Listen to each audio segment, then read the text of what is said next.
Tumingin siya sa kanyang mga alagad at sinabi, "Mapapalad kayong mga dukha, sapagkat sa inyo ang kaharian ng Diyos. Mapapalad kayong nagugutom ngayon, sapagkat kayo'y bubusugin. Mapapalad kayong tumatangis ngayon, sapagkat kayo'y tatawa.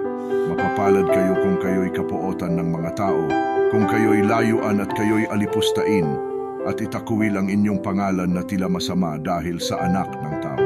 Magalak kayo sa araw na iyon at lumukso kayo sa tuwa, sapagkat malaki ang inyong gantimpala sa langit, sapagkat gayon din ang ginawa ng kanilang mga ninuno sa mga propeta. Subalit kahabag-habag kayong mayayaman, sapagkat tinanggap na ninyo ang inyong kaaliwan.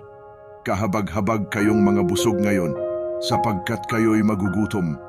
Kahabag-habag kayong tumatawa ngayon, sapagkat kayo'y magluluksa at magsisiiyak.